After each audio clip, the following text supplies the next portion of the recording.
I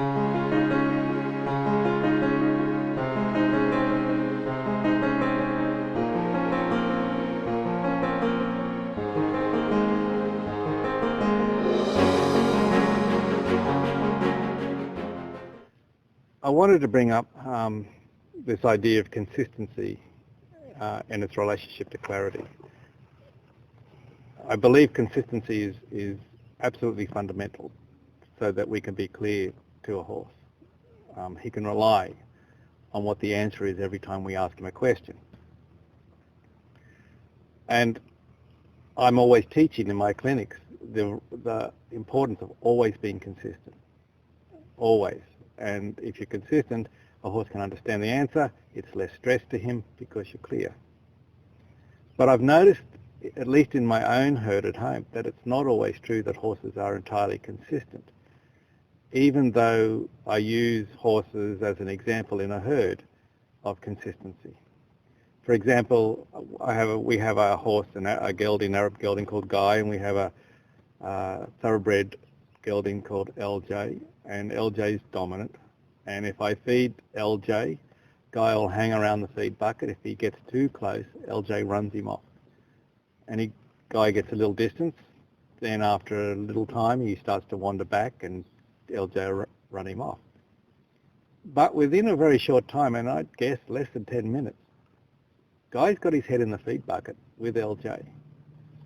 And I'm thinking, if LJ was a student of mine in the clinic, I'd be yelling at him about that lack of consistency. But Guy and LJ get along pretty well. And I'm wondering, are we really telling the truth when we talk to our students about being consistent? Is that really what a horse needs? Well, I don't know that LJ is being inconsistent. So that doesn't help. Well, you just said that he finally lets Guy in consistently. Right. So what is Guy getting from it? He's getting clarity that sooner or later I get there. Yeah, but do you see the problem here that LJ doesn't want Guy in there? I understand. Guy wears him down. So from LJ's point of view, he's creating his own problem by being inconsistent, no more than a horse that continually pushes on a person. That's right. And so how hard does he have to push before he can get LJ to weaken? And so they do the same with us, and people will allow that horse to wear them down. It's not worth the effort. Well, then you have a troubled horse that doesn't know. And the problem is people are not as consistent as what you just told me LJ was. Because they'll make sure it doesn't happen one time, and another time they let the horse wear him down. LJ, it sounds like lets him wear him down every time. Sooner or later, he gets a bite of feed. It's worth the jackpot. That doesn't put as much trouble in him as we do, because sometimes we don't let it come through, and another time we might let it come through. Now that's a real inconsistency for the horse we're working with. So it works out for Guy, but there's no payoff there for LJ, because he's always been pushed on. Yeah. He never gets a change in Guy. So for an owner that comes along with a horse who's always, just say he is getting pushed on, and the owner says, I want my horse not to keep pushing on me, then he has to 100% be consistent. So the horse begins to realize this won't work no matter what. But the trouble that puts him in, see, the real inconsistency that comes in there when one time they get the jackpot and another time they don't. See, from the scenario you set up, every time Guy gets the jackpot sooner or later. And so when we set it up where one time they don't and another time they do, then that is even more troubling to the horse because they don't know what it's going to take to get to the jackpot. And so that brings up the anxiety. Mm-hmm. Our relationship with a horse is so fragile because we're not another horse. They want to be with another being, but that'll take a horse over us any day. So that tells me that we have a little bit of a fragile relationship. So it doesn't take much anxiety to cause a break in that. The inconsistency of not knowing if I can get to the jackpot, or how hard do I have to push, how big a fit do I have to throw. before I can get there really puts a barrier in that relationship between us. And so people who don't have the consistency to always get the same change. But you see, LJ does, from what you said. In the end, he might push him off, but he lets him come, pretty soon lets him clear in. So he hit the jackpot, and it's pretty consistent because guy keeps trying. I bet there's other horses that he doesn't keep trying because he never gets in. Yeah, and I also find that in other aspects of their relationship, LJ is much more clear. Mm-hmm. This is a no-go area. We're not discussing Mm-hmm. it. There's no debate here. It's done. But with the feed issue, it's interesting. And I'm interrupting you, No, but go on. but in those other areas, is there a biggest jackpot in it for Guy to put that much effort in? Well, that's right, and I was going to say that. But the other thing about it that I think is that even though I feel Guy pushing on LJ keeps a little worry, a little anxiety in LJ because he's just saying, this is my feed, go away. As the horse, the first couple of minutes, Guy's not allowed in because LJ hasn't had his first meal. Right.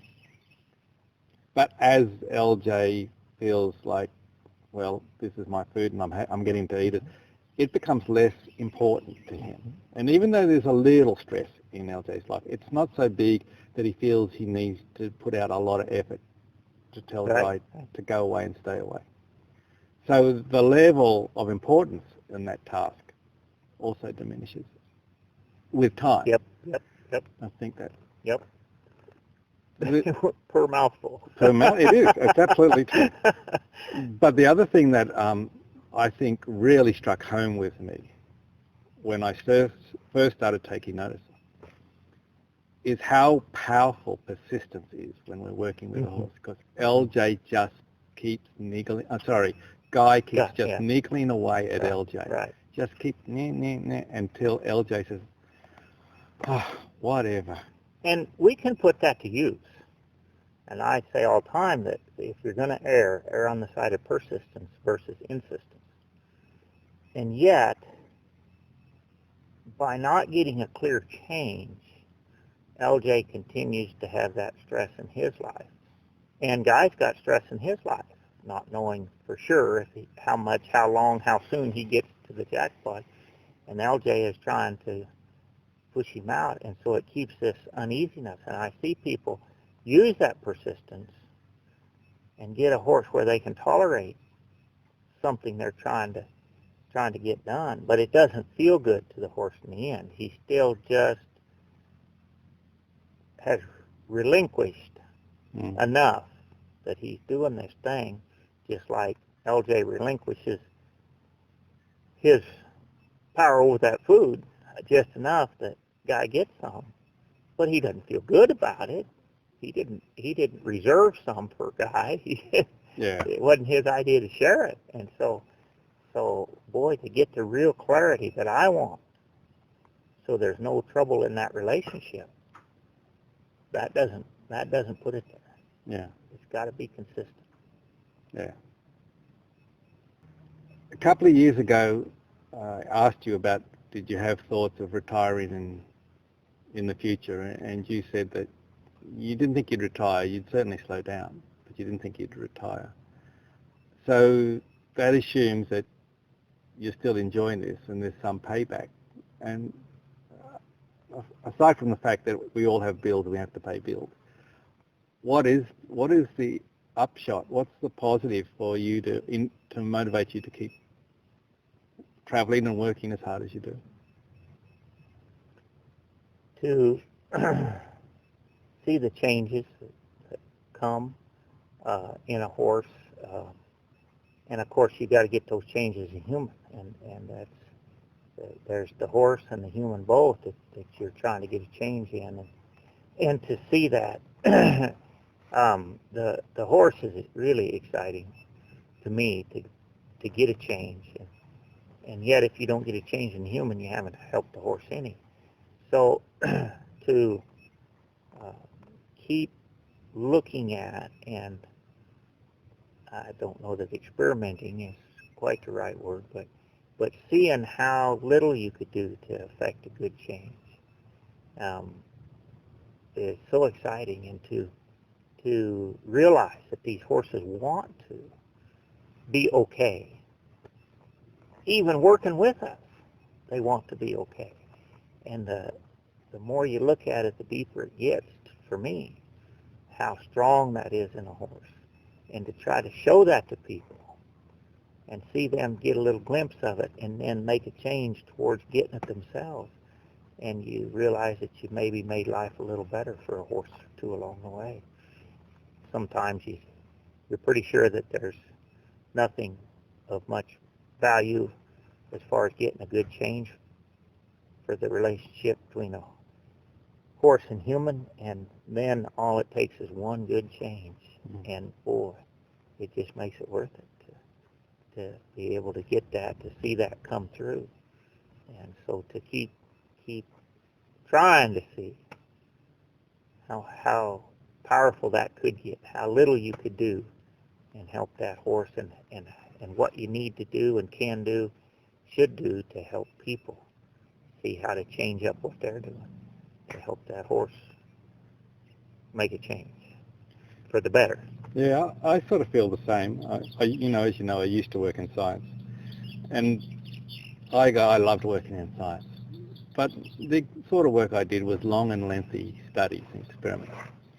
And you'd get one really exciting moment every year, because that was the nature of the work I did. But just about every day, something really good happens when you're working with horses. Not always the same horse, not always Yeah. In the same sort of change. But there's a big kick to be had from taking a horse that's pretty troubled and making life better for it. Well, you can take a horse that's not very troubled at all and yet see them feel better about their job. And that's exciting. But yeah, when we get a bigger change in a troubled horse to one feeling good, most people can see that, and they get more involved and excited and so forth. But even to see a horse that's feeling good find a better spot there is exciting. And the other thing, I think part of that goes to helping an owner who totally frustrated, didn't know what to do, and was on the verge of, I'm getting rid of this horse. And they see the potential. Mm-hmm. That's a key, because then you know there's a future to that relationship. But to add to that, so do you think we can get a real thrill out of working with the horses? Do you think they can get a kick out of working with us?